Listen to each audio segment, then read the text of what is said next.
It's Monday, June 11th, 2012. I'm Alex Jones, and this is yet another original, groundbreaking edition of Infowars Nightly News. Tonight, Navy SEAL Chris Kyle claims in his autobiography and on national television that he once punched Jesse Ventura in a bar for insulting a fallen U.S. soldier. But multiple witnesses, along with several prominent Navy SEALs, affirm the incident never happened. And now the lawsuit against Chris Kyle over the bogus story moves to U.S. District Court. And speaking of bogus stories, another TSA study claims irradiating body scanners are safe, despite cancer warnings from experts and no independent testing allowed. Then, a major escalation in the battle over Fast and Furious, as the House of Representatives moves forward with proceedings to hold Attorney General Eric Holder in contempt. Plus, Jon Rappoport from No More Fake News joins Alex via video Skype. If I were Ron Paul, like I said before, I would do a mea culpa. I would say, I'm wrong. I was wrong, I am wrong, and I'm going to fix it. That's up next on the Infowars Nightly News.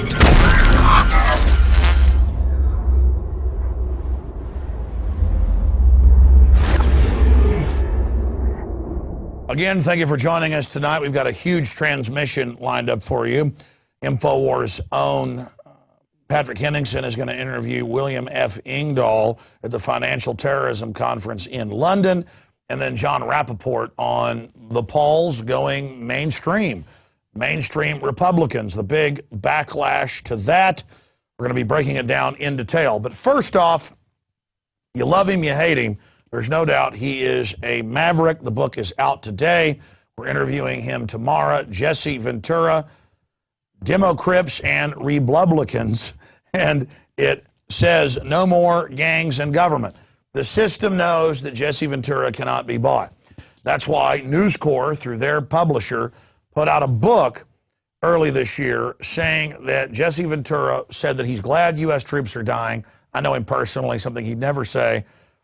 And in fact, he says he hates the wars because our troops get killed in them, and that a Navy SEAL, Mr. Kyle, punched him out. Well, Ventura filed suit a few months ago and actually faced the guy in court, and the lawsuit is going ahead. They were in court on June 4th last week. Jesse Ventura will give us details next week, but Kyle's in a lot of trouble, according to Ventura, because he's got the owner of the bar, Ventura does. He also has his former Navy SEAL trainer who lives in the area. They all checked into it, found out it was not true, according to the owner of the bar and others. Yeah, no kidding. It'd be big news if Jesse Ventura got punched out. And this was all a big lie, according to them, to sell books. Gee, it's coming out of Rupert Murdoch, breaking this news and publishing the book. And so it's all going to go to court now. I mean, they've already gone to court, but now it's going forward. And Jesse Ventura has his witnesses. When I first called Ventura with this, he'd just gotten to Mexico when they announced it. He said, Alex, you're joking. Come on, don't sit here and play games. And I said, look, have I ever called you joking? This is the type of garbage we're talking about. And then Ventura said, my God, was somebody look like me? This is bizarre. This is the type of dirty tricks the system engages in against mavericks like Jesse Ventura. His new book is out. It supports the broadcast if you purchase it. It's available at Infowars.com, along with ProPure Discounted, the Life Straw, and other key preparedness items at Infowars.com. And again, your support of the transmission makes it all possible. I've been so busy covering Bilderberg and doing all this, I haven't even been plugging all the books, videos, T-shirts, products we sell that fund this operation. Also, one PrisonPlanet.tv membership is $5.95 a month. And it's 6 memberships. 6 people can log on with the same username and passcode, and that enables us to get out and tell you the truth about what's happening in this country and worldwide. So try out the free 15-day free trial at prisonplanet.tv. All right, shifting gears into more of the news. Kyle claimed that he met Ventura in a bar in Southern California in Coronado in 2006 while Ventura was in town to speak to a new class of SEAL graduates at nearby Naval Amphibious Base Coronado, which he was not there to speak to them. Also present were family members holding a wake for Michael Mansour, one of the first Navy SEALs killed in Iraq.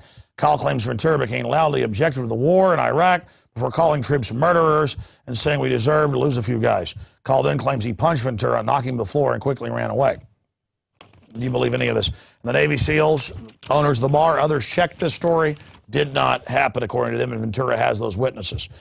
One of the former SEALs is Ventura's former instructor, the widely respected Terry Mother Moy, the ex-SEAL who owns the bar where the incident is alleged to have occurred, is also backing Ventura. Ventura wasn't going to sue at first, but then he was, quote, ordered by his former superiors to do it because they're tired of Navy SEALs cashing in with Hollywood and to sell books telling lies, according to them.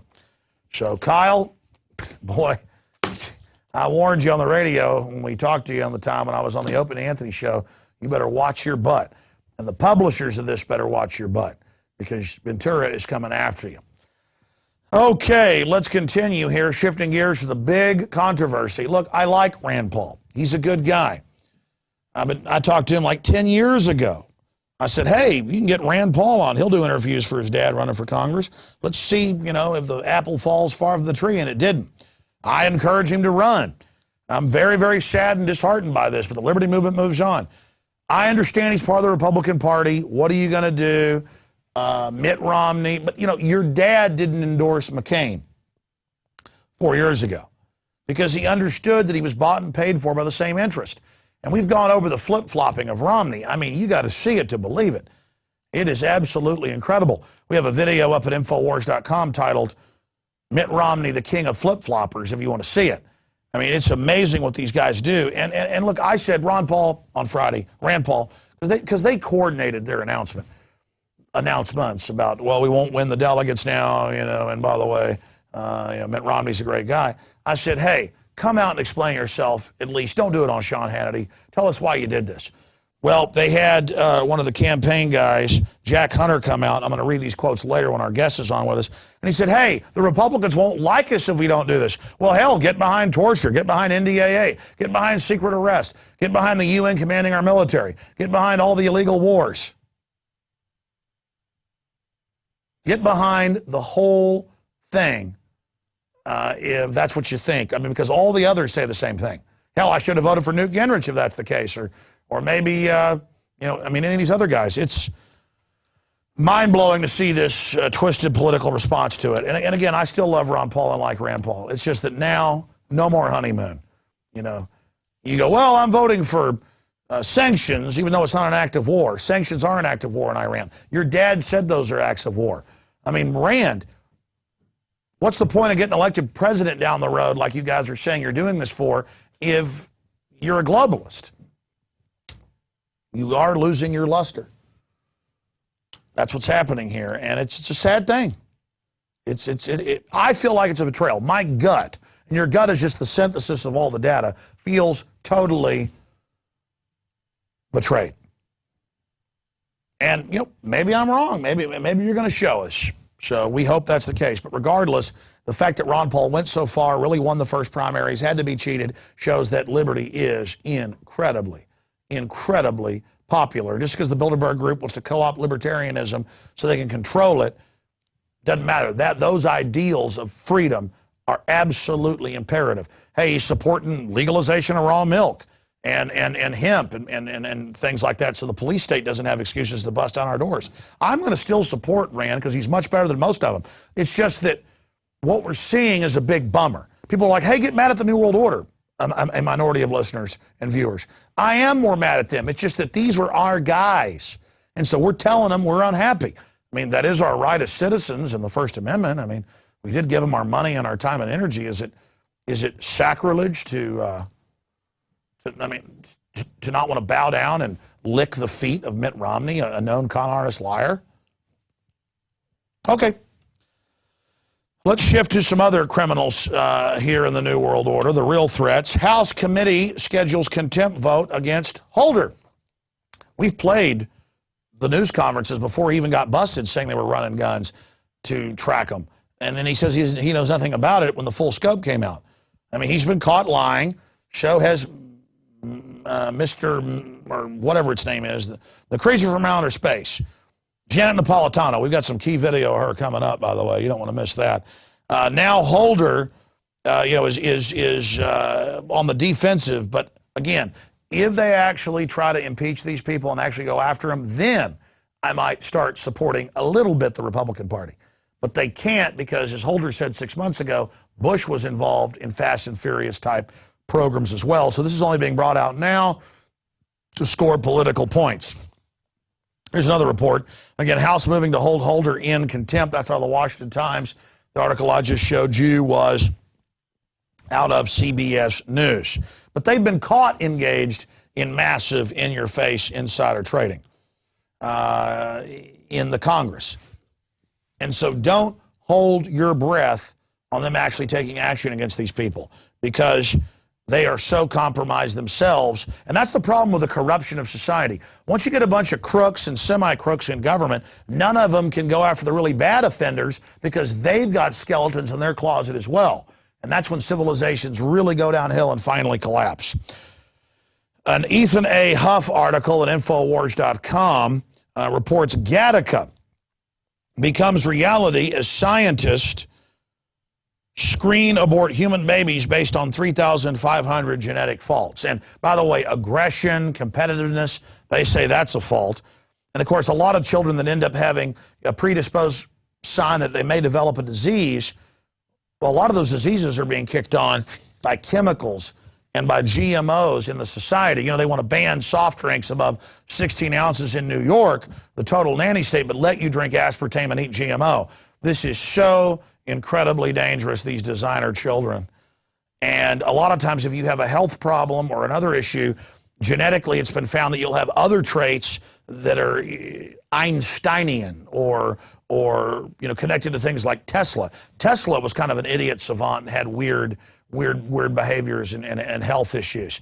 Again, we have a lot of gifts and a lot of minuses, and a lot of times if you have minuses in your genetics, you also, those are the valleys compared to the mountain peaks. I mean, a lot of parents are now genetically aborting babies off genetic testing or separately screening embryos for looks. Well, just because they can project that this child's going to look like a supermodel and you throw away the other 10 eggs and sperm that create the zygote, maybe that girl is not going to have the incredible maternal instincts to be a good mother or a mathematician or a pianist. Again, this is so dangerous. This is so out of control. We have a special report later in the week coming up on that, but you got to read this article. Gattaca becomes reality as scientists screen abort human babies based on 3,500 genetic faults. And again, the globalists are trying to wreck our DNA with GMO right now very effectively. Okay, moving on to something wrecking our genetics, that's cell phones, microwaves, the scanners. They've been caught where they've had them in for almost 9 years at Boston Logan with a 7-fold increase last year, in the last few years, of cancers there in a cover-up. And they lie to people and say, oh, we've done radiation testing. Oh, John Hopkins says it's safe. And then the media goes to John Hopkins and they go, actually, our study says it causes cancer. Yeah, if something can see the bones in your face, it's shooting particles in there and then reading them when they bounce back on you. Okay? And yes, we're in a radiation-rich environment next to a big sun. We are bombarded by it. We get sunburns by it. But you're only supposed to get so much of it in your life. That's what kills us. That's what makes our DNA break down, is the radiation system we're in. I'm getting it from these televisions and lights around me. But nothing compared to these. These lights aren't shooting in, and showing the bones in my fingers. They're barely lighting up my face. Can you, and that's in that narrow spectrum of light. And my skin's designed to take that and turn it into vitamin A. But you go the other route, it's very, very dangerous. Another bogus study claims irradiation by TSA body scanners are safe. They also claim irradiating food safe. Still no independent testing despite cancer warnings from experts. Yeah, they keep lying to Congress for like 4 years saying, oh, it's safe, it's safe.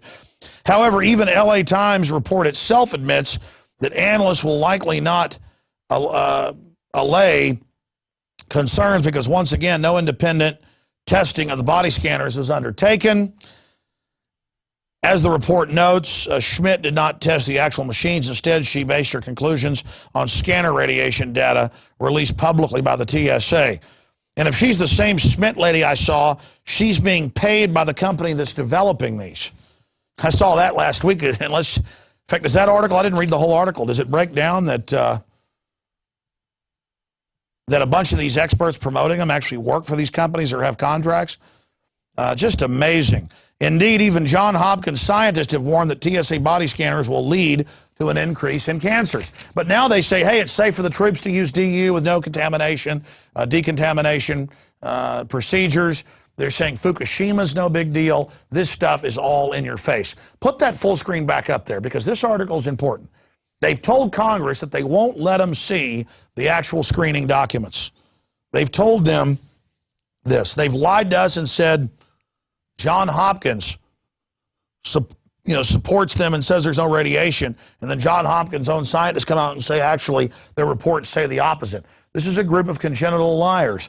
Just last week they said, on Friday we covered it, that they're allowed to lie to the American people and lie to Congress. This is a rogue group where they're hiring pedophiles to be the head TSA people in almost every major city because only they want to sit there and grope little children and women and old people. Incredible. Now, speaking of that, we want to talk about Janet Napolitano now. Janet Napolitano has accelerated the police state massively, and she's agreed to come on the show tonight. Janet, come on, please. There she is, showing her true form. Oh, wait, a TSA bat boy. I'm told that's what she's about to give birth to. Yep. Oh, what? You got to be kidding me. Did you see that? Guys, can we have an instant replay of that? That is incredible. Can we have her back on the show? What an incredible human being she is. Oh, come on. Oh, yeah, she's very proud of her. Oh, here they come. Highway checkpoints. I mean, these people are cancer. I didn't know she was actually the star playing the alien from the 1984 John Carpenter film, The Thing, but there you go. Okay, we're going to go to this William F. Engdahl interview with Patrick Henningsen from the big conference they had last week. We're going to be doling these out all week. Max Kaiser, you name it. We showed you a compilation last Friday, a few snippets of the people he interviewed, but here is William F. Engdahl coming up after the Daily Quote. A government for protecting business only is but a carcass, and soon falls by its own corruption and decay. Amos Branson Alcott. And that was back in 1799. Well, he was born in 1799 and lived through 1888, was an American teacher, writer, philosopher, and reformer. Well, what about government for big corporations to shut down your competition? That's the real threat. Okay, here's the William F. Engdahl interview from the Financial Terrorism Conference. Then we're going to go to break in teleprompter-free news and come back with Jon Rappoport with an in-depth interview on what this means to the Liberty Movement. Rand Paul, he only endorsed Dark Sidious because Dark Sidious said he wouldn't like him if he didn't endorse him. So I think it's reasonable. So we're going to be talking about that coming up with Jon Rappoport as well. Another jam-packed original transmission of Infowars Nightly News. Don't forget, 15-day free trial, prisonplanet.tv to see this when it first airs, and 9 years of material at prisonplanet.tv. So here's the Financial Terrorism Conference interview with William F. Engdahl. Have interviews all week long. The great work of Patrick Henningsen. And then we'll go to break, come back with Jon Rappoport. Stay with us.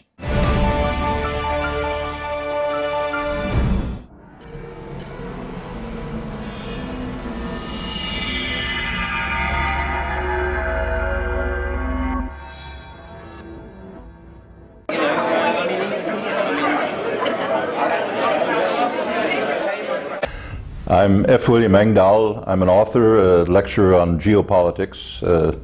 I've published books on the subject in 11 foreign languages, from China to Korea to Germany to Russia to France and beyond. English, of course. And I live here in Europe, have been for some years. And basically what I do with my books is try to shed light on various dark corners so that ordinary people will get an idea of what's being done to us and act accordingly depending on their information. And tell us about your speech today, which I saw, in relation to the theme, financial terrorism, and how you felt, why you felt it's important to be here. Okay.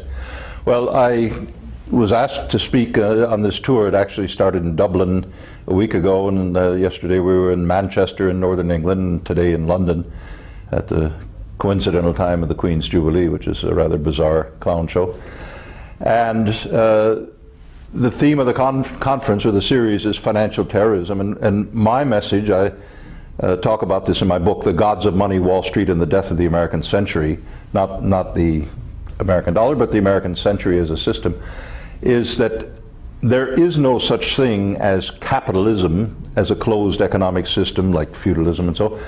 But what we're in, and we've been in for nigh on to 5,000 years now, if you want to count it that way, is a system of hidden debt slavery that certain powerful elites have set up. They had run it out of Venice hundreds of years ago. Then the power of Venice collapsed, and they moved the headquarters of this debt slavery to the city of Amsterdam. That collapsed in the 1790s, and it moved to the Bank of England and the city of London. After World War II in 1944, it moved to Wall Street and the gods of money in Wall Street.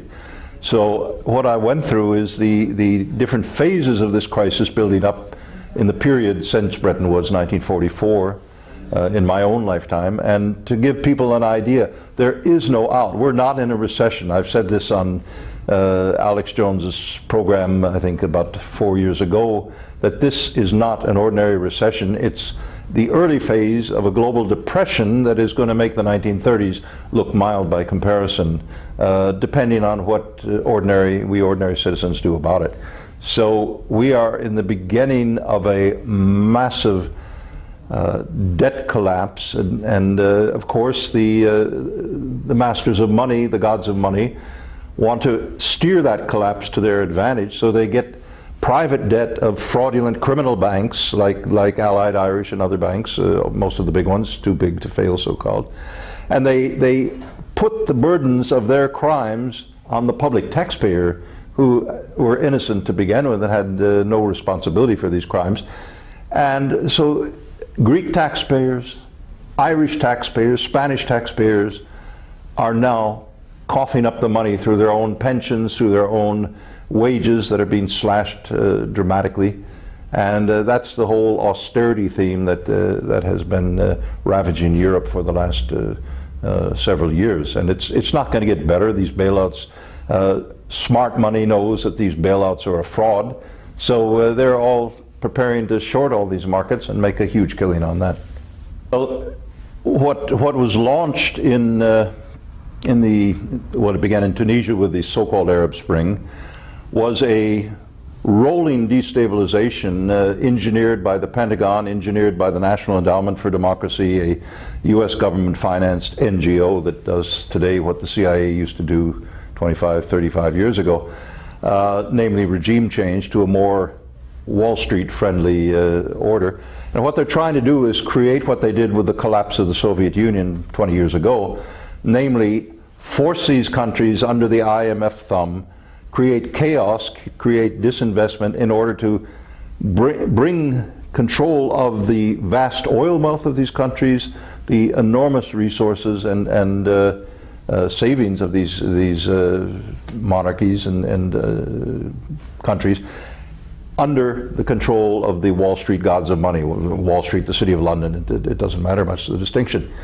And not only that, but to create this chaos and instability geopolitically because of the emergence of a new economic center of gravity, geopolitical center of gravity, and that's called Eurasia. Eurasia goes from Western Europe, from the Atlantic to the Pacific, Vladivostok, in the easternmost part of Russia, but it includes China and Russia most especially. And to the extent that Brazil and South Africa try to coordinate with that, join in with that, make their trades not in dollars as an intermediate currency, they become part of this. And as I see it, it's a counterweight to one sole superpower dictating to the entire world with the military might of all other countries combined and then some.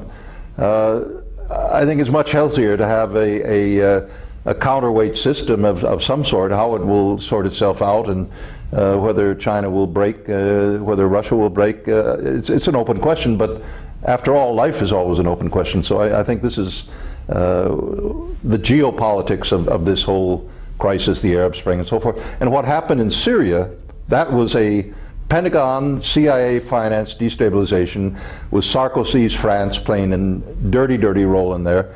The U.S. tried to get Turkey, the Erdogan government in Turkey, to play the dirty role that Sarkozy played in the Libya bombardment.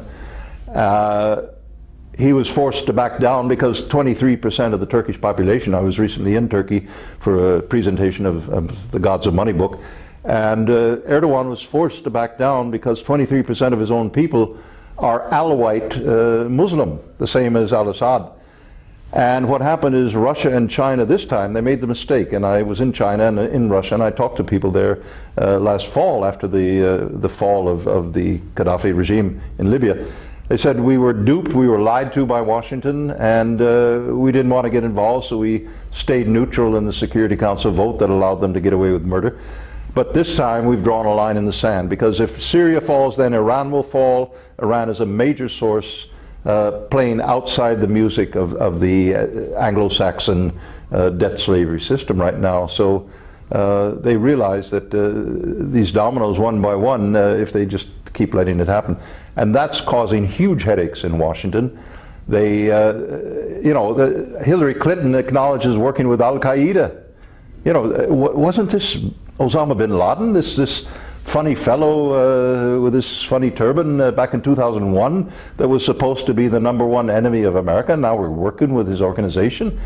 Really, do they expect that we're so stupid and so short-term memory as some of these Pentagon planners or State Department planners, or what's really going on here? I think what's going on with Syria, Israel, Iran, and so forth is, frankly, I don't think the government in Israel is at all happy with the Arab Spring in any way, shape, or form. Here you have Muslim Brotherhood regimes coming into power in Egypt. You have them coming into power. The opposition in Syria is Muslim Brotherhood, and it's creating instability on Egypt's borders. I think, if anything, there's a very heavy dialogue covertly going on between Tel Aviv and Damascus about how to stabilize the Assad regime, because he poses no threat to Israel's security, quite the opposite. And Assad plays a crucial role in keeping Lebanon, which is on the Israeli borders, keeping Lebanon stable. So I think it's quite different from how the media is playing it. Do you think a potential war with Iran down the road, what are the risks for the rest of the world? I've said this for 5 years. There will be no shooting war, not from the Israeli side. I think the general staff of the Israeli Defense Forces would resign in a minute, and the former Mossad chiefs have said the same thing. Iran does not pose a threat to the security of Israel. There's all sorts of games going on, dog and pony shows and saber rattling, but a war is not going to happen, and certainly not from the side of the U.S. So I don't see that. It's manipulations going on to short different stocks and to play around with the price of oil. Well, Bilderberg, I think some people try to mystify the Bilderberg and make it into the great boogie bear that is controlling the universe. That's rubbish. It was set up by certain U.S. elites in the early 1950s to coordinate policy between European elites, and this is an invitation-only club. Each year some politicians are invited because they're useful to the next phase. But for example, in 1973, and I have the actual document, the confidential document from the Bilderberg meeting of May 1973 in Saltsjöbaden, Sweden. I talk about it in my book, Century of War. The oil shock of 1973-4 was actually discussed in the Bilderberg meeting 6 months before the Yom Kippur War, which triggered the Arab oil embargo, predictably, because they said they would do it if the U.S. continued to supply arms to Israel in a one-sided way. So it was a pre-programmed shock that trashed the industrial economy of the West, the United States included, but it created a dollar bonanza. It rescued the dollar from a free fall, and it created a dollar bonanza for Chase Manhattan, Citigroup, JP Morgan, and the other Wall Street gods of money banks. It also created a huge bonanza for Exxon, Mobil, the Seven Sisters oil companies, the British and American oil companies, and gave them the loot to use to recycle those petrodollars from the high oil price and bring them in to create the next phase of crisis. The major mainline media in the West is if you want, it's embedded journalism, embedded in the machine of the Pentagon, the State Department, the UK Foreign Office, and NATO. And their job is to spread lies and propaganda so that ordinary people are in a delusional world about what's going on around them, even though they, in their gut, they know that something drastically is wrong.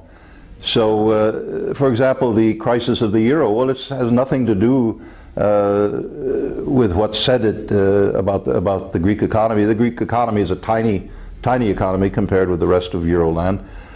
It's financial warfare. The financial warfare was launched at a time the dollar was facing free fall because of the huge take-on of new treasury debt to bail out the banks of Wall Street. And just at that moment, lo and behold, it was discovered that Greece had cheated on its debt back in 2002 to qualify for entry into the euro. And guess who helped them to cheat? Well, none other than Goldman Sachs and JP Morgan Chase.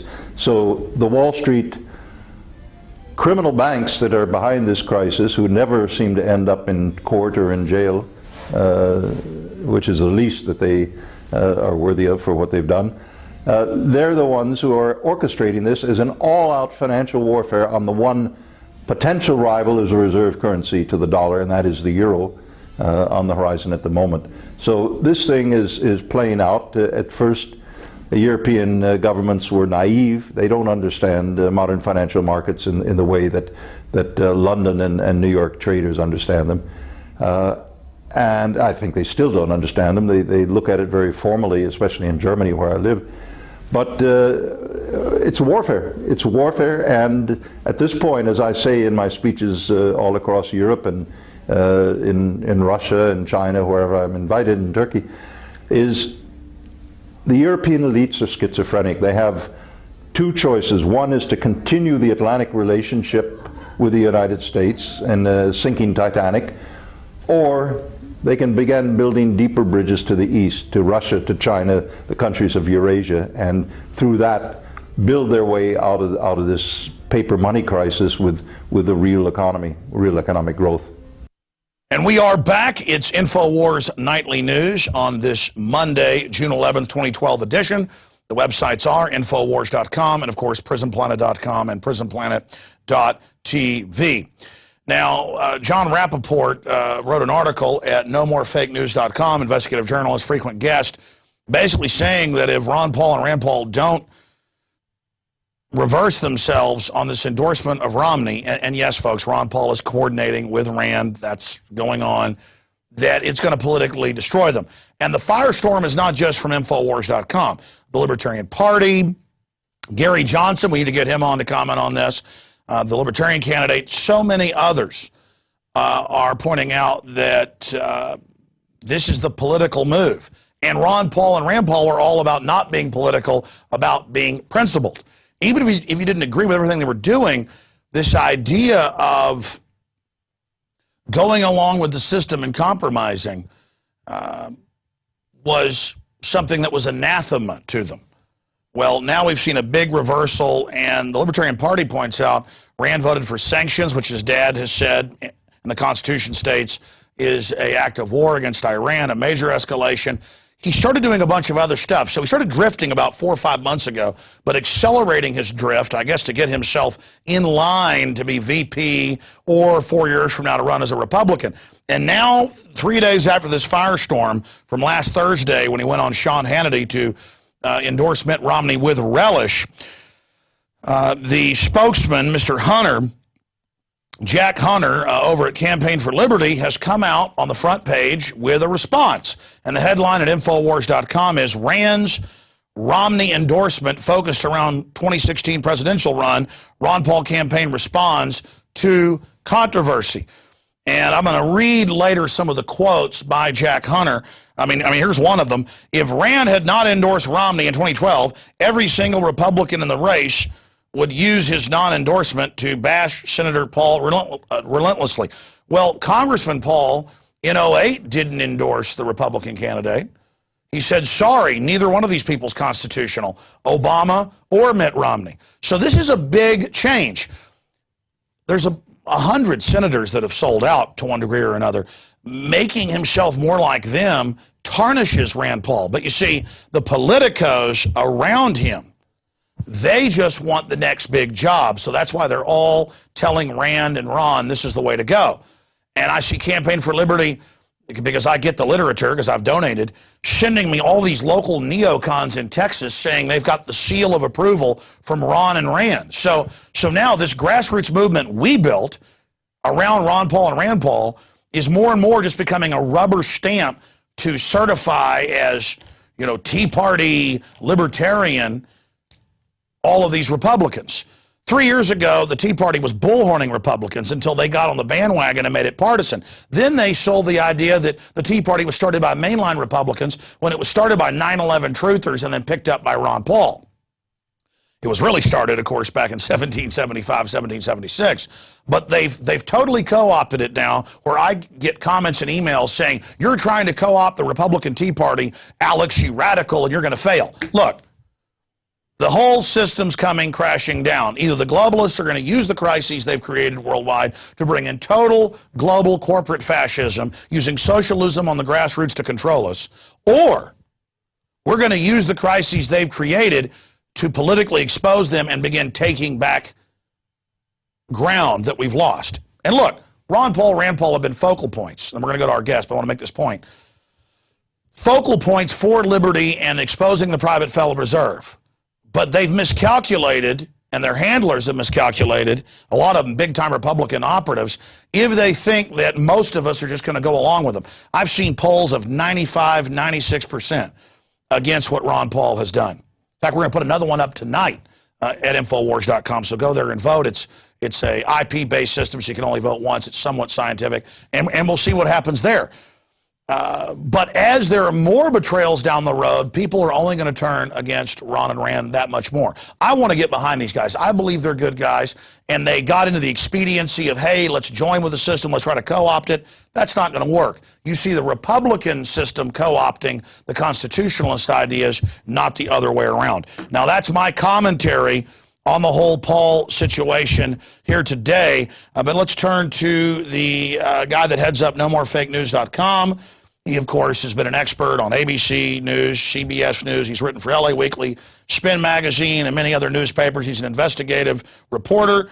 He was also nominated for a Pulitzer Prize for an interview with the president of El Salvador University, where the military had taken over the campus. And he's just had amazing forethought on so many issues, but especially medical tyranny. And Jon joins us because usually I call him to get him on the show. He contacted us and said, I want to come on and talk about this Ron Paul situation. So I want to get his take on what's happened, because I know he's been a supporter of the Pauls. Jon, great to have you here with us today. Good to be here, Alex. Thanks. Well, you heard my little rant there. What's your take on this overall?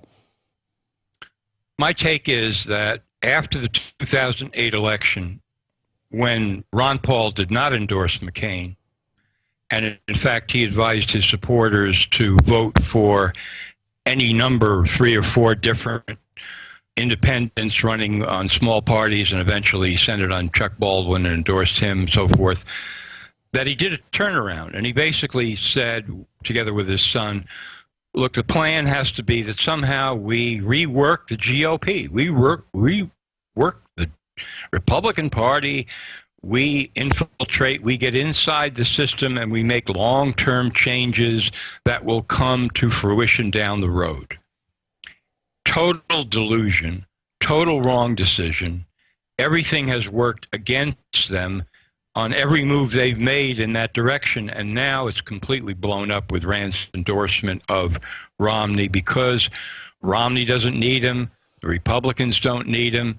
They're going to kick Rand to the side of the road. He doesn't figure in any of their plans. All they really want to do is to neutralize, for the moment, the Liberty Movement, have their convention in Tampa, put Romney up against his twin brother Obama, and let the election run.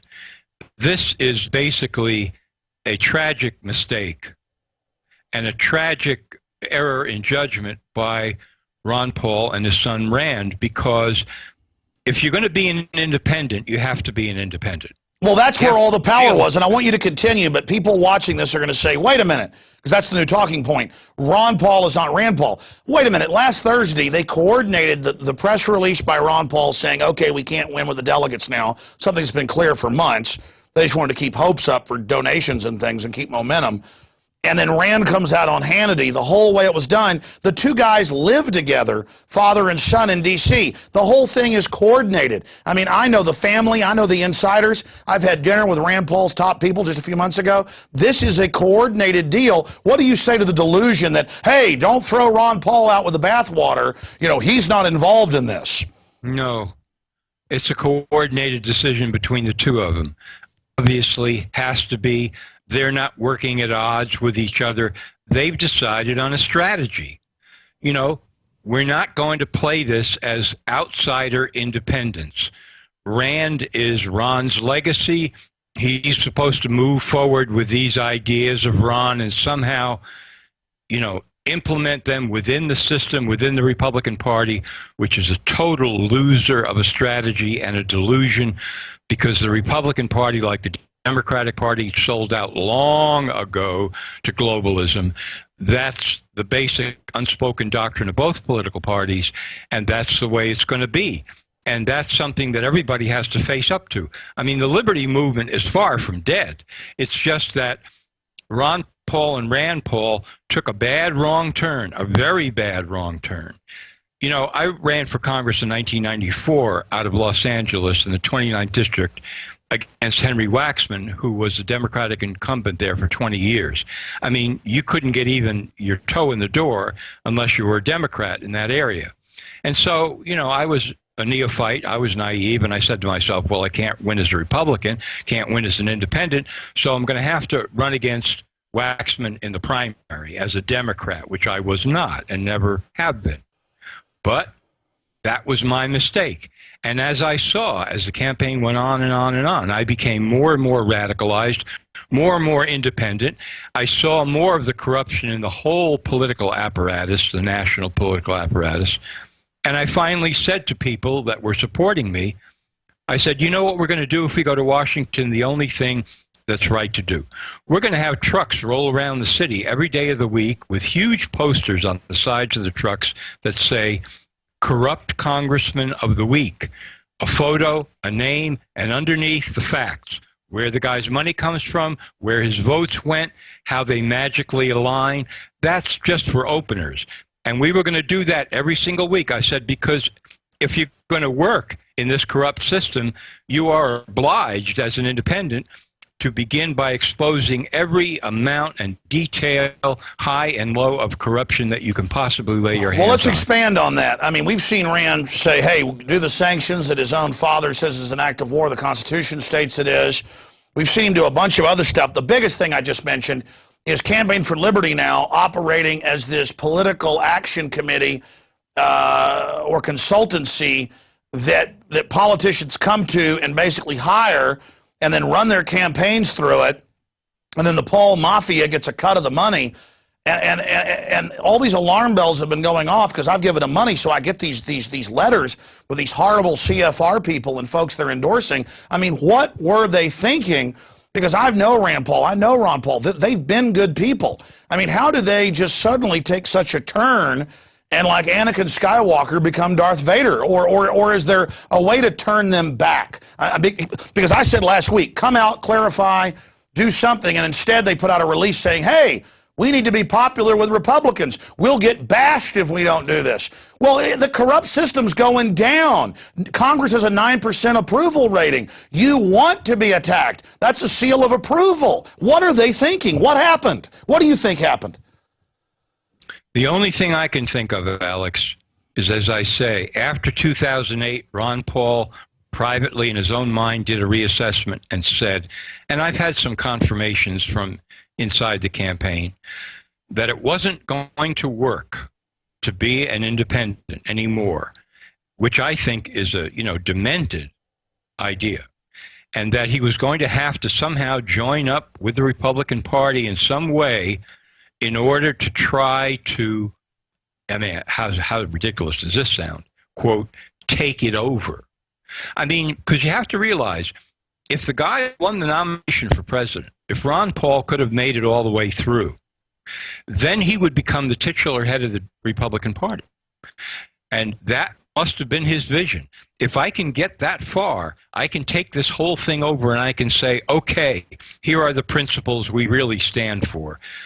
It was a wild dream. Exactly, and now the plan, they admit, is to get Rand in 4 years. The system doesn't trust them. The system plans to stab them in the back. I mean, this is crazy. It's completely crazy. And, anybody on the ground could have told them that. Millions of people in the liberty movement could have said to them, you're crazy. This is not going to work. Don't you get it? If you're going to be an independent, you have to be a complete independent. And now is the time to do that, because not only, as you say, is the system going down in total corruption, but we've got the internet. And we've got the internet at such speed now, much different from 2008, where you can get out messages 24/7 all over the world and keep on getting those messages out. This would have been the year to be a true independent and say, I'm going to expose the whole thing. Well, exactly. The only way Ron Paul can get back and get that aura of no compromise he had is to realize this mistake and to break with it and run third party, not to even win, but to shake things up, to get enough points to get in the debates. There's no way the media could ignore it. If he'd have done this months ago, when they stole Iowa and Maine, and even mainstream media had to admit later it was stolen, he would have gotten $50 million, $100 million given to him. He would have had people in the streets, a catalyst. Instead, they took this safe path to just fade off and become some political consultancy firm with stuttering Jesse Benton up there. Look, I'm going to tell Jesse Benton and all of them something. If I wanted to really be nasty, I know a lot of the inside stuff. I'm not going to get into it here. But the bottom line is this. To see this whole movement sold out just so you guys can be big shots and hang out at the table with the big Republican pervert senators, up there is so sad. And you guys are going to rue the day you did this. They're destroying, even if they were sociopaths, and I'm not saying they are, that deep well of true populist, constitutional, but even mainline liberals were waking up, that deep well of respect they had that was even untapped, and to see that pissed away. Do you agree? I mean, how much have they pissed away? Absolutely. Absolutely. And the right time would have been right after it was obvious to Ron Paul that they had stolen a couple of states from him. 4 months ago. This was not going to work. And if he had backed out at that moment and said, guess what, folks? Here's how corrupt the system is. And this is what I'm going to do about it. Now, I need you behind me. This is not going to work if I'm just out there on a limb screaming. This is legitimate. I'm an independent from this moment on, and I need millions of you to support me, not only with money, but wherever I show up. Then, instead of the media trying to cover up 15, 20,000 people showing up for a rally of his, you would have had 75,000, 100,000 people showing up, and they wouldn't have been able to put a clamp on that. And all of a sudden, you would have had something viable about liberty in this country politically. Now you would have seen... Exactly. He would have had 20 times the power to shape the debate and maybe even a chance to win. Then there's the assassination issue. People say, well, I'm sure they've been threatened. Well, you know what? I get threatened. And the point is, if Ron Paul said, don't let him JFK me, he would have gotten even more support, and the elites wouldn't have dared do that. In the past, I said Ron Paul was founding father material. All I can say now is I have to retract that. And when I see a Ron Paul sign, people say, well, hey, he's still good. He's not the globalist. That's what makes it even more painful, is that he was totally on our side, and I loved him and respected him and put everything on it, and that's why it's personal now. You know, that's the issue. That's why across the board, people are hurt. I want you to comment on that, give us your take on it, Jon, but also, what are you seeing out there in the grassroots? Are you seeing the same wild anger that I'm seeing from the former Ron Paul supporters, and how bad do you think this will be? You know, right now there's no way for the Ron Paul supporters to get out of their reaction to this, but they have to. I mean, they have to, because, you know, this is not the first time in history, we're talking about a long time on this planet here, that some leader has suddenly veered off in the wrong direction for whatever reasons, and all of a sudden everybody else is left hanging with their ideals and their feelings out there blowing in the wind. There has to be a regrouping and a recouping, and to me, the important thing to make clear, because it was never really made clear before, especially by the Tea Parties, is to say, look, we're not looking for Republican politics or Democratic politics here. We're looking for people who can run as independents, because we're behind that, and we'll vote for that, if that's the way you want to play it. You can't allow somebody in the door who's going to say, I'm for you, but I'm also part of the system, and we're going to work it out later on, because we see what happens when you try to work it out later on. You get betrayal. You get people absolutely going nuts here who have worked for, you know, their bones off for this. But I got to tell you, I've talked to other people inside the Ron Paul campaign who said to me, I expected this to happen. They're smart. They're not just people who feel, you know, totally betrayed and there's nothing they can do about it. There's some very smart people in there at ground level who saw this coming, and now they have to make it clear. If we're talking politics here, we're talking independent politics, not Republican or Democrat. We don't want to reform these parties. We want to beat these parties. Well, look, these parties are eugenicists. They're globalist. And I want to talk about that after we're done talking about the polls in 2012 and where you see things going. But looking out into the future, what do you see happening to Ron Paul and Rand Paul now? Because the political capital they have shot with a 12-gauge shotgun. They have blown a hole in the bottom of their boat. The political hacks they've got working for them, Rand and Ron, are hiding out from this right now, which is the worst possible sign. They've sent their lackeys out to say, hey, we want the Republicans to like us. Hey, folks, the public liked the Pauls because you didn't want the establishment liking you. But where do you see this going? I mean, how do you see this ending if they don't come out and reverse course, or is that too late? Done and done. They're both done. Rand may continue to hold political office, whatever, but Ron is done. He's going to retire pretty soon. His son is a non-factor, either inside the system or outside the system. Done and done. The movement for liberty is going to have to select and find new avenues and rethink this. They're done. That's it. And why do you say that? Because how do you recoup? I mean, is Ron Paul going to come out and say, look, you've misunderstood me.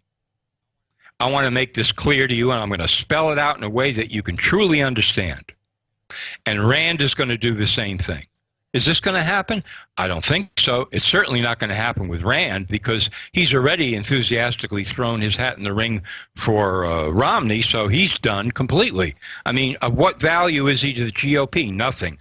To the liberty movement? Nothing. What about his father, who's a far more important figure?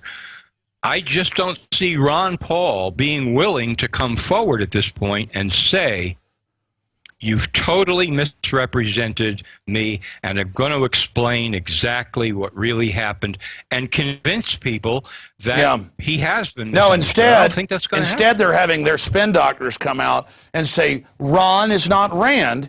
And people are like, more politics? And again, I've tried to be calm about this. I've tried to be measured and say, hey, let's give them benefit of the doubt. Let's give it some time. But then I start thinking about everything else I've been seeing the last 6 months or so. And then I get angry that I'm supposedly somebody who isn't going to be manipulated, but because of my 17-year relationship with Ron Paul and 5-6 year, well, I've interviewed Rand probably 10 years ago, 10-year relationship with Rand, that I even began to become co-opted. And then that, again, it goes back into that personal area. That's why it makes me double pissed.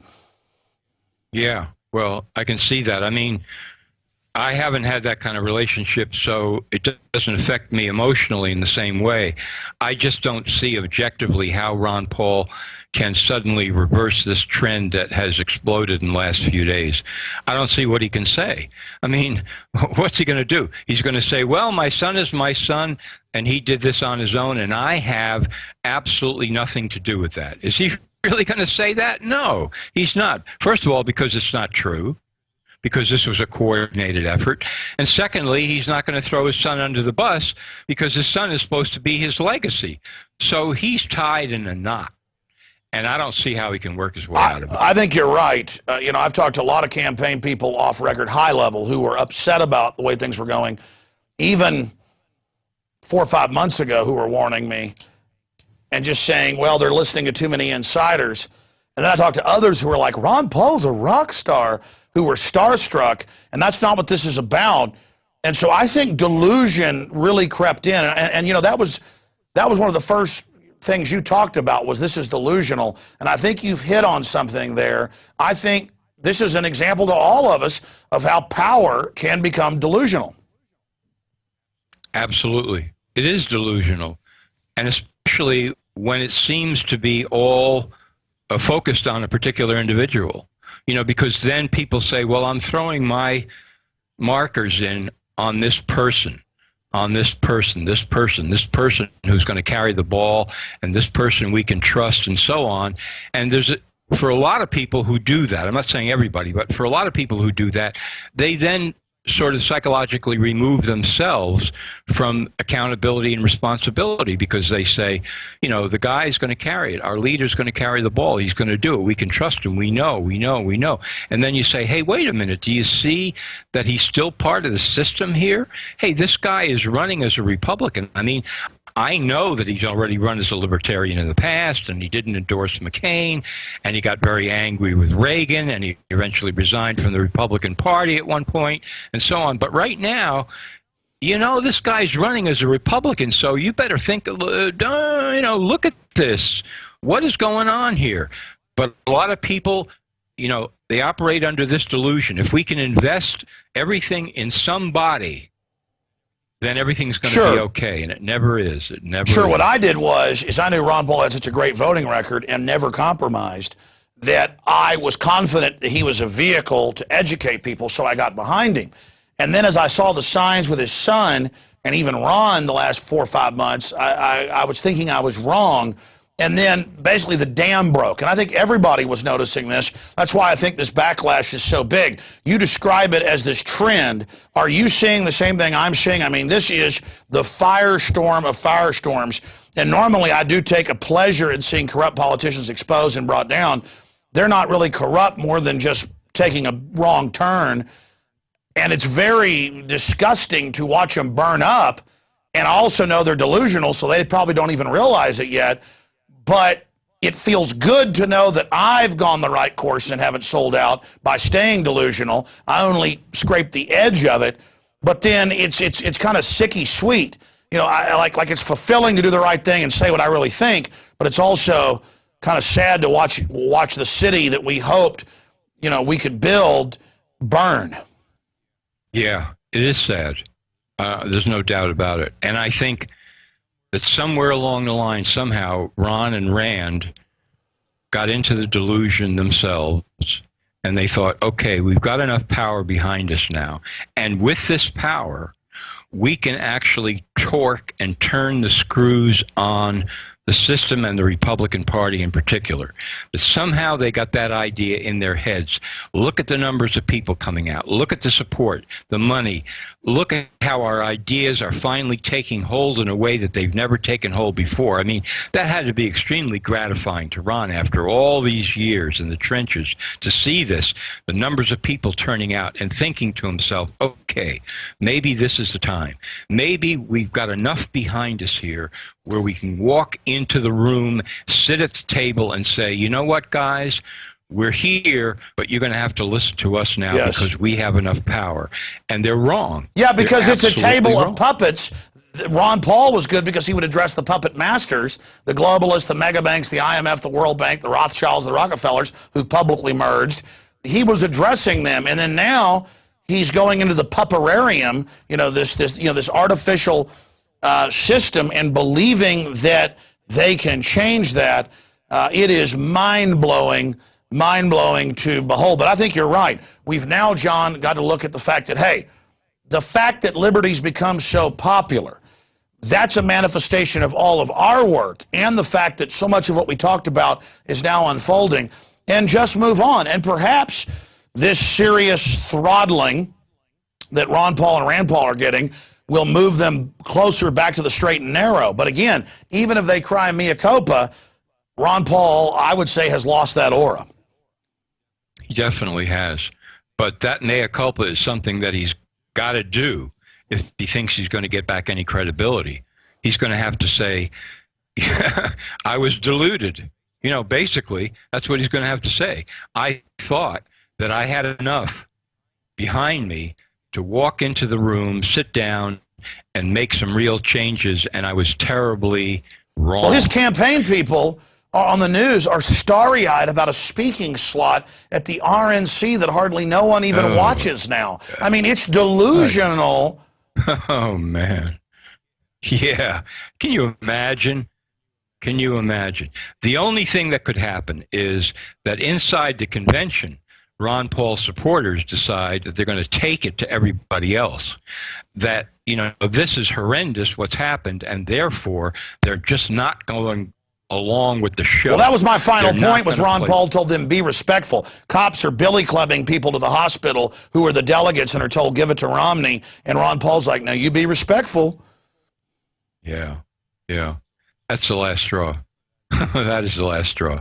And as far as giving a speech, okay, we'll give you 15 minutes, at dinner hour when nobody cares, and you can drone on about something or other, and maybe we'll put a plank in the platform somewhere, and thank you very much. Big deal. Means it's nothing. A joke. Absolutely. I mean, what is it about people, even media people?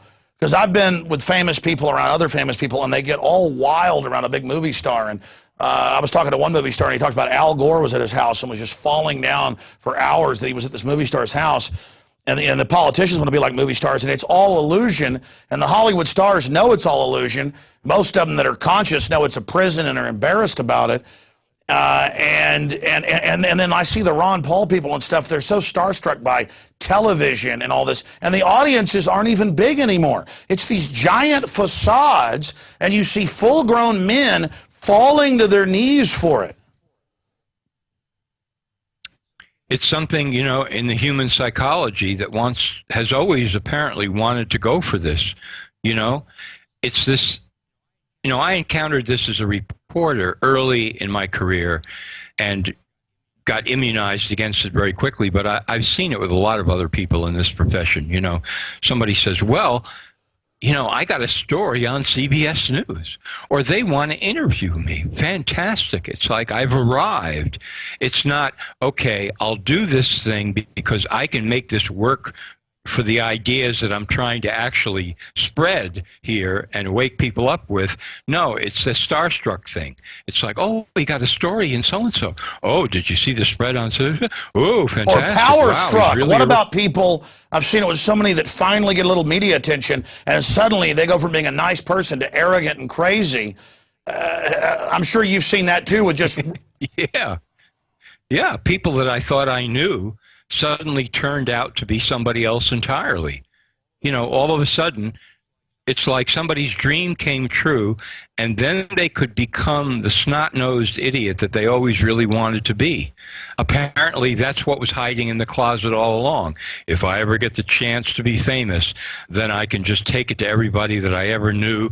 It's like a revenge fantasy of some kind. I've seen that play out. I've seen all kinds of insanity from people that just get a little of that taste. Well, I know of you power. went to Amherst and are a philosopher. You have a degree in philosophy.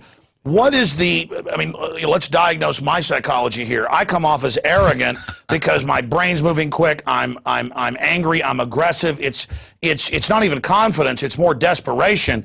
But in the final equation, the more petty temporal power I get, because life's so quick, it's nothing, tiny planet, you know, the more power I get, the smaller I feel, and the more I get concerned that I do the right thing, and the more humble I get.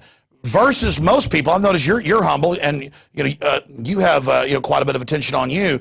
What is the difference between people who get more power and become more humble versus most people who get power and become absolutely power mad? One of the things I'll tell you is, do you have any real ideas, or was that always another delusion?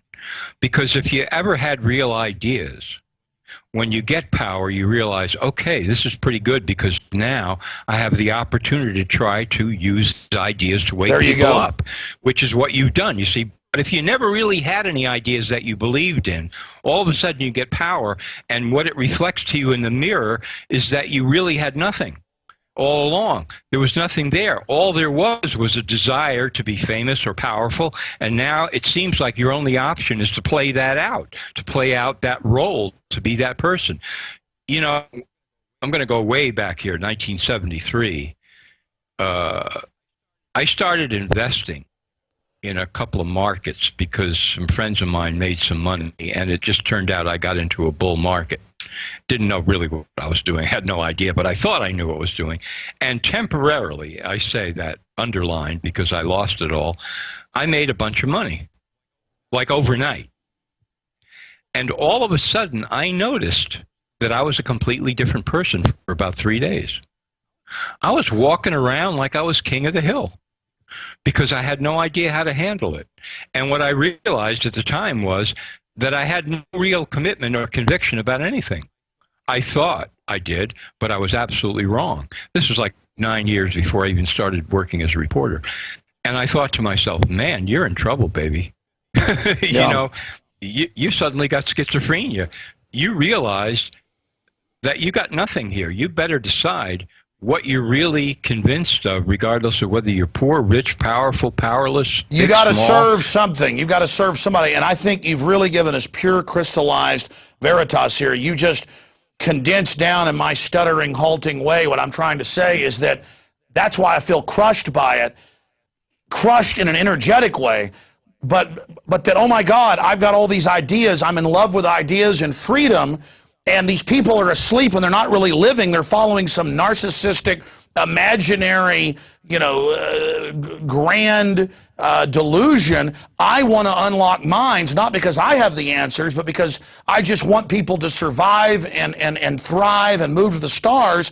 Oh my God, we've got the worst psychopaths running things, and I feel incredibly weak and pathetic in that I'm awake and can have all these kaleidoscope ideas that turn out to be validated and accurate, and that as bad as I am, I'm a giant compared to a bunch of other people. And then you see people you even look up to acting like children. You're like, my God, I've got to do a better job somehow transmitting info to people to lift us out of this, because in the final equation, I look at my little 9-year-old son, but especially my little daughters, who are so innocent and sweet. I know the world they're about to be put out into, and I just feel the ancient struggle for all that is good versus all that is bad, all that is fetid. I mean, I'm ranting here, but I mean...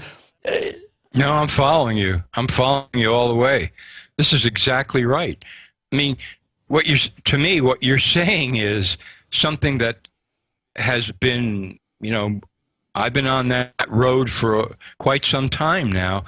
All I can say is I get tremendous amount of pleasure when I see somebody wake up. It's like, wow, this is a good day, baby. Somebody woke up, or a bunch of people woke up. To see that, to feel that, is a thrill to me, because it's kind of like coming out of a nightmare, or out of a dream, or out of a doldrum. You launch an idea like story after story on Infowars every day, man, that can wake people up. And when you see it actually happening, and you know it's happening. It's, to me, it's a tremendous thrill. It's like, wow, this is what it's all about. And conversely, when you don't see it happening, or you don't feel it happening, or you see people marching, following the pipe, or you're not going to the full potential. It's like we've got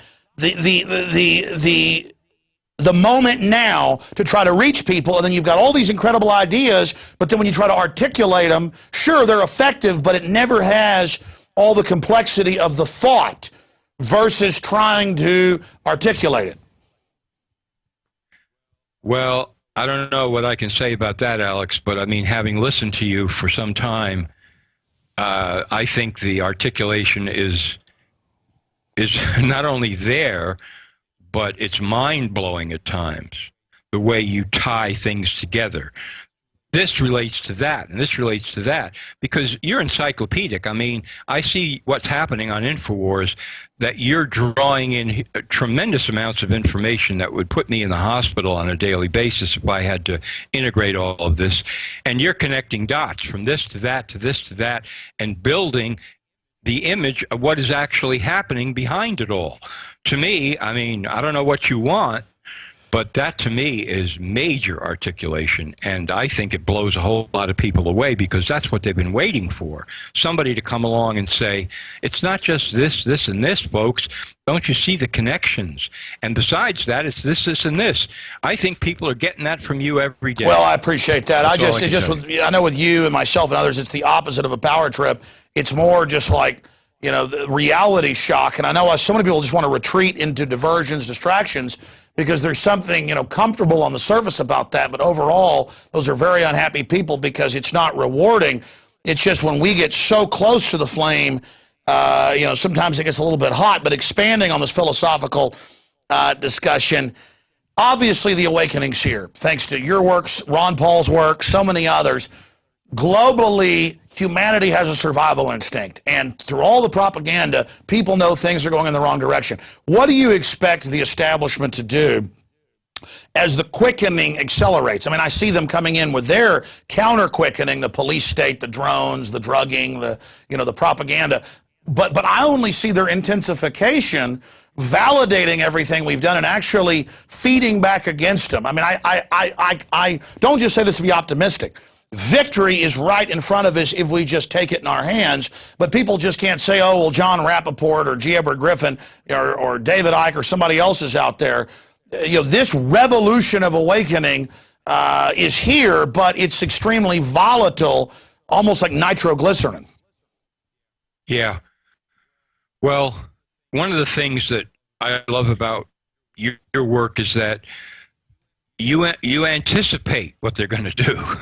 You know, not only do you call it when they do it, but you anticipate what's up the road, because, you know, what they're going to do is more false flag operations, obviously. I mean, to create crises, that's their only option, is to try to convince everybody, oh, but there was this threat, and we got, oh, look at what happened over here that we have to react to, and so forth, to keep the pot boiling forever if necessary, to try to rein in the global population under one roof, which is their, you know, that's their crazy, perverted dream.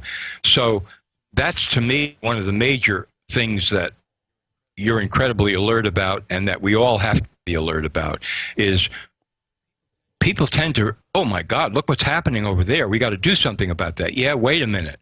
Is that what's really going on over there? Is that what's really happening? Is all of the, you know, crazy stuff that's happening in the Middle East now really the reason to go in there and do something militarily? Or is the whole thing a charade and a delusion from the beginning that's been perpetrated in order to convince us that, you know, we have to be a military empire here and all of that and take control? To me, that's the basic move that they always make, and as they get more desperate, they're going to do that. They're going to invent one crisis after another to try to rope everybody in. That's their main strategy. That's how they're going to try to deal with the awakening. But it's not really going to work. I mean, because as you say, this is more I don't want to sound like a vulture, but I mean, this is food for people who are awake, who say, You see that operation over there? That's a phony operation. This is why they did it. This is what the purpose is. This is what you're telling you. And this is what we really should be doing here or not doing. Don't get sucked into it. And you give people 5 or 6 or 7 or 8 of these, they begin to wake up, man. They say, holy mackerel, man. The world that I've been viewing is mainly a series of operations that have been launched to give me the delusion that I'm living in reality, when this is just concocted. Exactly, and I found people want reality. It's like the Matrix. Even if it's shabby, it's real, versus the fake wall of glitz. And it's all starting to come to a head. As much as we think this is the quickening now, it's just the quickening towards the quickening towards the quickening, layer after layer, towards some fantastic things. And it's our destiny to decide the future.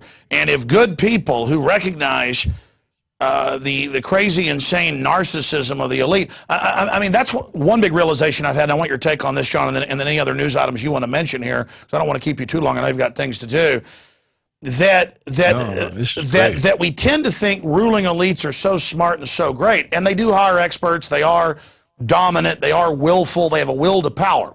I mean, I don't want to underestimate them, but there's a lot of nepotism going on. There's a lot of delusion as well within the power structure. That is what's really dangerous, is all the weapons they've got and things, and that history shows they are delusional. That they're really not even that smart. I liken them to cancer. If cancer had a consciousness, it would say, well, I'm taking over the body. I'm in charge. Look, I can do whatever I want. But in 6 months, it's going to kill its host. And that's my message to the ruling class. I mean, you guys have got to know history.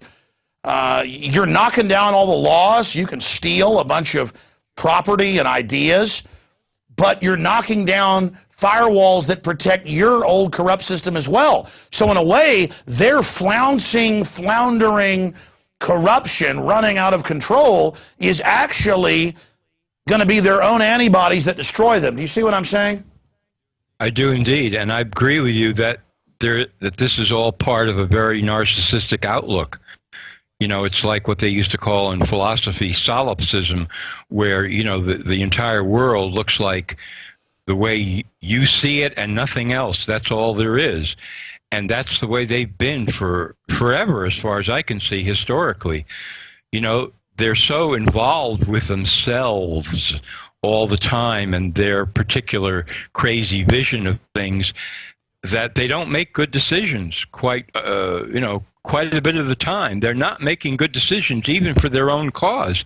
They're killing the goose that lays the golden egg. I mean, what do they think all these mega corporations that are so powerful are going to do when, instead of having, let's call it maybe 1 billion people in the world that can buy their products now, there's going to be 500 million, because they're driving more and more people into insane poverty with carbon taxes and all this global warming hoax nonsense. What do they think those mega corporations are going to say when all of a sudden they say, we could produce 50 times as many cars on our assembly lines as we can sell, because all of a sudden you idiots have driven so many people into extreme poverty in the world that nobody can buy our products anymore.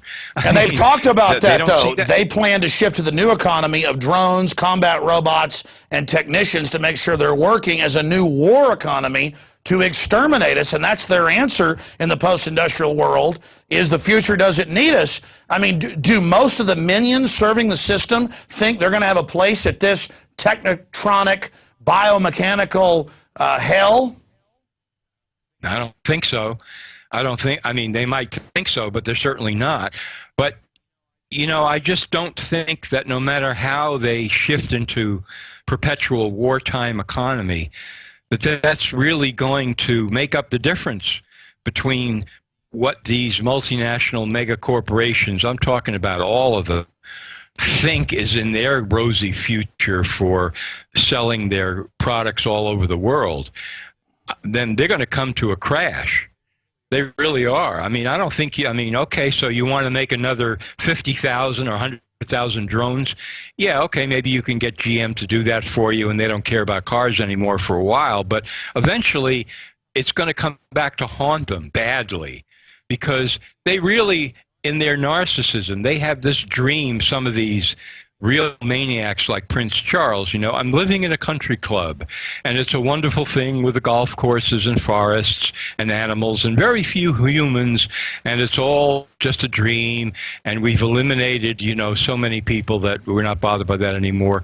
And then all of a sudden, you know, some of his buddies say, you know, Charlie, we run these corporations.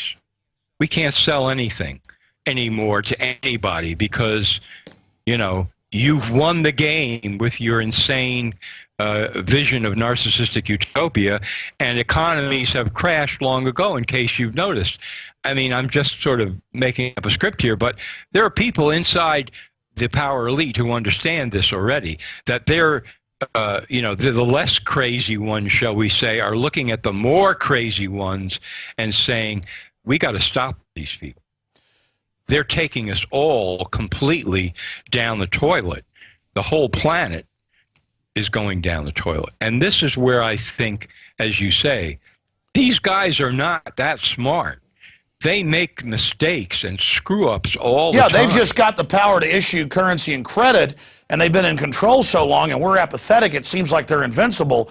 The truth is, the greatest danger is these nuts destroying us. I want to bring up a weird article, just because I first saw this 15 years ago and didn't believe it, and then later it was on the mainstream news, and I confirmed it, that it's not just German royalty that runs England, because the media says, okay, they're Saxe-Coburg-Gothas, that they're really from Romania and Hungary and places, and I'm not knocking those folks overall, but the point is that Prince Charles, his mother, all of them, the direct line is to Vlad the Impaler. And then I learned that he lives half the year in Transylvania and actually lives in one of Dracula's own castles. Folks, I'm not kidding. Vlad the Impaler. We're not saying they're real vampires. I'm just saying these legends are always connected to things. And then I learned that when royalty or nobles die, and this is actually well, I mean, here's a mainstream news article right here on it. 100 vampire graves discovered. Reuters, AP, they all reported on it. This particular article is out of Newsfeed, Time Magazine, time.com. And they dig up royalty in Transylvania, and they have spikes in their heart. Now, obviously, I'm not saying they're real vampires, but here's Associated Press. Prince Charles relaxes on trip to Transylvania after Diamond Jubilee. And again, this is an article about how he loves to stay there. What is going on in there? I mean, where do these legends come from? Because if you want to describe the globalists, they are like social vampires, cultural vampires, warmongering vampires, psychic vampires. But now there's this obsession with vampirism and all of this in the culture. And then I trace it back, and I have like Daily Mail articles where the royal family has groom of the stool. They didn't really get rid of it, and they've got and they're caught, even 100 years ago eating body parts. That Daily Mail. I mean, I guess look at Caligula, married his horse, Nero. I guess that's what elites do. What is this from your perspective? It's some kind of, I'll use the word inbreeding, and I guess it's physical inbreeding, but to me it's a form of extreme isolationism over the centuries, these families that are so removed from everybody else. I mean, I've known a few people on the fringes of this in my life. Would you like to come over to my house, during the Christmas vacation? And I go over to this house, and it's like, walking into another world of tremendous luxury that has the feeling that you're in a mausoleum or an insane asylum. And the people give you that sensation. Hello. As if they've been living in a mausoleum museum for centuries. Who are these people? They have a lot of power. But they're so isolated from generation to generation. And in my life, in my own experience even, if you isolate people long enough, especially if they have, privilege so they're not starving to death, they're living very comfortably, they go insane. They develop all kinds of bizarre fantasies and obsessions and phobias because they're just so out of touch with reality for so long, and they begin to grab onto myths and legends about blood, because they've been taught about bloodlines, and so, oh, blood, yes, blood, oh, yes. it's like a desperate attempt on their part to relate in a completely psychotic way to what they think the world is. And of course, it isn't that at all, but they develop. I mean, I've seen this happen in people who end up, you know, unfortunately under the care of psychiatrists who then drug them and shock them to death. But before that even happens, they're very unstable, very wealthy, very unstable, very privileged, very isolated. And when you talk to them, they sound like they're talking from another dimension. They're just totally out of touch with reality. They're obsessed. They're phobic. They're living in fantasy John, I am land. always, and I don't just kiss up to most of my guests like this, I'm always amazed by your research, your depth of understanding, because what you're saying adds to my historical research. I want you to add to this, then we'll move on to any other tidbits you want to impart, because I've been asking all the questions. But I can just bring up something random like this, and you're spot on with it, and then expand even on, you know, my limited knowledge. I have learned that in almost every culture, syphilis, because the royalty and the wealthy, the priest class, were having sex with the local temple prostitutes, the rest of it. Syphilis, of course, causes mental illness, psychotic outbreaks. Jack the Ripper, the prince, had it. Back then, the only treatment was another toxic poison that made you even more insane, but did limit the growth of the microbes in the brain that literally honeycomb it out. And that, of course, is arsenic. They've dug up the Egyptian royals. They've dug them all up. And the inbreeding, deformed, almost all of them had syphilis, even at birth, syphilis, being passed on many times. Syphilitic brains and inbreeding, just total psychopath crazies, but with giant armies and priest class saying they're God and whole bureaucracies built around them. And that's why all over Transylvania, where they got some inbred elites, Vlad the Impaler's kids, this is, the mainline news, would chop kids' heads off and bathe in their blood. So, of course, the locals would go dig them up and put stakes to their hearts. They're like, the guys living in the castle don't go out at night. They want to eat your butt, because they had syphilis and were running around like Jack the Ripper. Inbred syphilitics. I mean, there it is. And of course, eugenics comes along 160 years ago and says your blood is superior. And then these guys buy into it. I mean, they're crazy. And then the elite said, we're going to cure our deformities by eugenics. We're going to breed these 5 scientific families together: the Wedgwoods, the Galtons, the Huxleys, the Darwins, and then almost all their kids die, or they're insane and vampiric. I mean, I think we've hit on the key to understanding the elite here. Your comments on that? Yeah, I think you're spot on with this. This is, if you somehow, some way, I mean, I don't know the details on this, but it's my experience that if you get out and mix it up enough in your life, you begin to develop your own internal kind of immunity, you could say, which is not separateness. It's just you learn to live with life as it is around you to enough so that you're okay, you function, you understand what's going on. If you disagree with it, you disagree with it. That's fine. But I mean, if you now are in this tremendous kind of isolation that I was talking about, and then on top of that, you've got diseases like syphilis that are going down the line from generation to generation because you're inbreeding it and you can't get away from it because, we have to keep the family within the family within the family. I mean, now you don't have that kind of immunity anymore. You don't have that inner strength. All you can muster is some sort of a perverse sense of, well, we got the armies, we got the power, we got the control, we're in charge. That's our face card, our whole card, every card. That's our only card, and we got to play that over and over again because we've got nothing else. I mean, if you sat down and talked with the Queen of England and you said, look, can we talk off the record? You're not the Queen, I'm not who I am. We're just a couple of people here talking. Is that possible? I mean, can we have a conversation?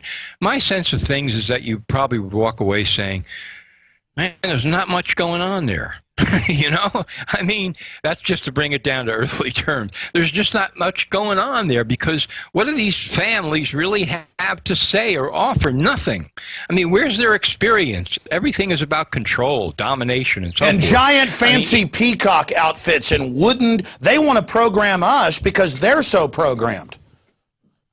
I would say so. That's right. That's all they understand is programming. I mean, you look at Darwin, you look at Malthus, you look at historically the people who were trying to tell us, what were they trying to tell us? That we're biological machines and we're nothing And there's else. something wrong with us, like Prometheus. Humans are a malfunction. We've got to be exterminated. It's that idea that we're trash, because the truth is, if you read the philosophy of these diseased kings, they hate looking into the village and seeing happy families and giggling children and wealth. They want feudalism because they want that ugliness they see in the castle prison to be projected out onto those. The truth is, New World Order, you're ugly, you're diseased, and we don't hate you for it, but you're dangerous, so we have to deal with you. Stop telling us we're bad. You're bad. The only way you're ever going to find solace is to join humanity and get out of this gothic, macabre crap you're into. Perfect. Perfect. They look in the mirror, they see how ugly they are. That's their own problem, nobody else's. But now they've got to project it out on everybody else to make everything else look as ugly as they are, because, you know, they can't stand what they see when they look in the mirror. That's their problem. That's always been their problem. All right, John, I've been ranting. Incredible discussion as usual. NoMoreFakeNews.com. One last question. I want to give you about 5 minutes to make any points you want, and we can talk about next time you're on, because I'm sure they'll be intriguing. NoMoreFakeNews.com, the books, all your materials, great work is up there. The Matrix Revealed, excellent book, excellent work, excellent video presentations, YouTube, it's all up there. And, of course, people can also follow us at prisonplanet.tv. If you were Ron Paul, I know you wouldn't have made the decision he and Rand made, but in that concerted operation, that coordinated operation, what would you do right now to reverse this? I know we talked about it, but I want your full answer. And then you've got the floor for any items and points you've got. Well, my answer, if I were Ron Paul, is, like I said before, I would do a mea culpa. I would say, I'm wrong. I was wrong. I am wrong, and I'm going to fix it. And here's what I did that was wrong. It wasn't an attempt to hurt you people or to hurt anybody. It was just, excuse me, it was just that I got into this mindset. I was fed up with trying to be an independent, always on the outside looking in, and I thought that finally we had enough support to make it happen, that we could walk in and sit down at the table with enough power to force things to happen in the way that you want them to happen and I want them to happen. But I was wrong. The system is way too corrupt for that. It's just not going to work, because they will try to co-opt everything that I say or do if I'm part of that system, and they'll do it to you too. They'll do it to all of us. And that's what I've learned, and it was a very bad, tragic mistake. And now I've got to convince you that I'm the same guy that you used to think I was before this past week. And that's not going to be easy. But I'm going to start by saying that I'm going to run for president. I don't care how many votes I get or how few, as an independent starting right now. And I'm going to do it again in 4 years. Or somebody who's as good as I am and knows what I know or more is going to do it. But I'm going to do it right now. I'm not a Republican. I'm not a Democrat. I'm never going to be any of those things. I'm not on the Libertarian ticket or any ticket. I'm running as an independent, and this is what I stand for, and I'm sorry. I'm sorry, so sorry for what I did. And as for my son, I'm going to talk to him and let him know that he has to make his own decisions based on what I am saying to you now. And I pray that he makes the right decisions, but that's up to him. This is where I stand. And spell it out again. This is where I stand on this and that, and that's why I'm running, and this is what I want. Not to go into Washington as part of any party. But instead, they've got feeble responses by their minions that, oh, we want the Republicans to like us. I hope they turn back now. Okay, John, spin the wheel. What is on your mind other than the info, the incredible 50 minutes we've been talking here? What else is on your radar screen? Yeah, this has been great, Alex. Really great. Wow. FDA, another smoking gun, has appeared on the horizon. I'm going to be writing about this in the next few days. You know, you helped me break the story that the FDA knows that their approved drugs are killing at least 100,000 people a year in the United States. That's 1 million per decade. Now we have a new study. I've got the details on it. Other people have the details on it. So don't shoot me before I write the article. Thank you very much.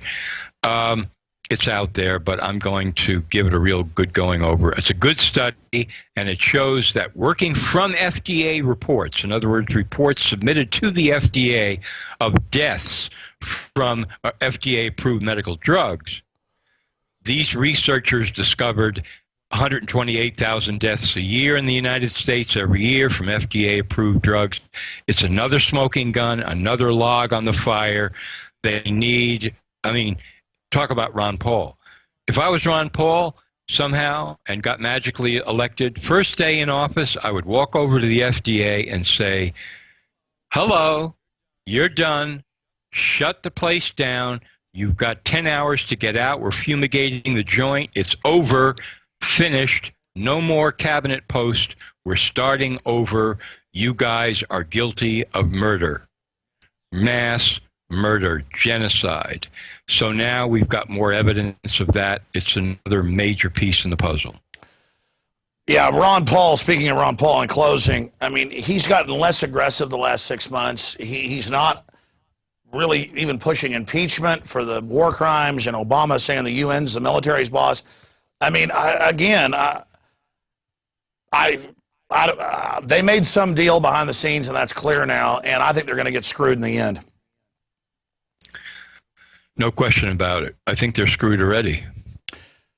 Oh, it's a firestorm. All right. Well, Jon Rappoport, thank you so much for all the time. Hey, Alex, it's been fantastic. Thank you so much. This was really a great conversation, whether it was on the air or off the air. I feel much more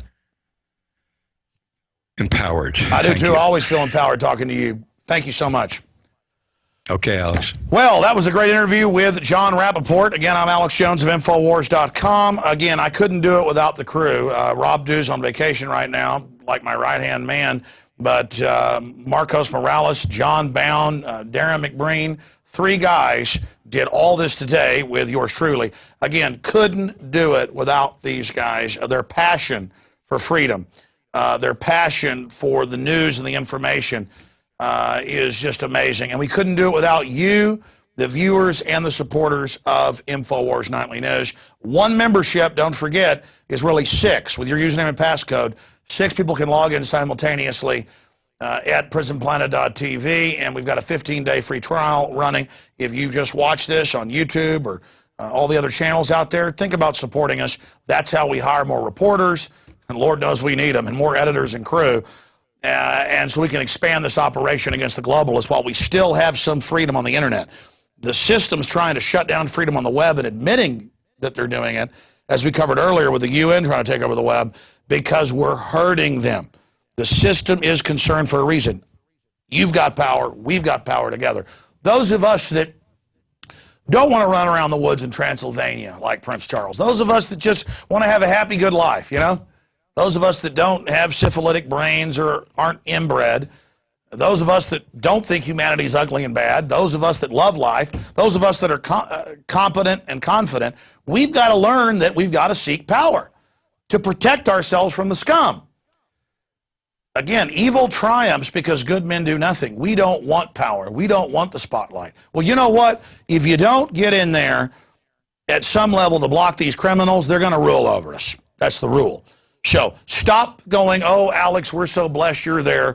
We can go about our business knowing you're fighting for us. No, sir. That's why I've taken people that were hired for graphics and shoved them in here on air. Like Darren McBreen, he does a better job than I do half the time. When he comes in here and does it. And the other half, he does as good a job as I do. John Bound does a great job. Aaron didn't want to do the nightly news. I saw talent in him. He is getting awesome. He is on fire. Same thing with Rob Dew doing a great job. Again, you've got the talent to defend humanity. You've already got it in you. Your ancestors are incredible, no matter what color, creed, religion. You're a human being. You are powerful. You're not junk. You're not crap. You're amazing. And remember that. And don't let a bunch of inbred globalists that are running things through a cancerous operation make you feel like you're crap. Human potential is unlimited. We're made in the image of the Creator. And I'll assure you, it's not the Creator they show you in Prometheus. All right, I'm Alex Jones signing off. Until next time, remember, you're made in the image of the Creator. And that's what they're trying to tell you. They're telling you the Creator doesn't like you. The devil doesn't like you. The Creator loves you because the Creator made you. And that's what they attack, the fact that we are stardust. We are in the universe. Everybody says, oh, I want to go to space someday. What, go up to orbit and get nauseated? You're in space on a giant planetoid with huge oceans and parrots flapping around. But what's the New Order want? Laser beams, day one. Slugs. Slugs. They can't operate machinery. All right, I'm quoting some time bandits. All right, Lord willing, pray for us. We'll see you back tomorrow night on the radio, 11 a.m. Central, 12 noon Eastern. Until then, I'm Alex Jones, the crazy, souped-up hillbilly from Austin, Texas, signing off.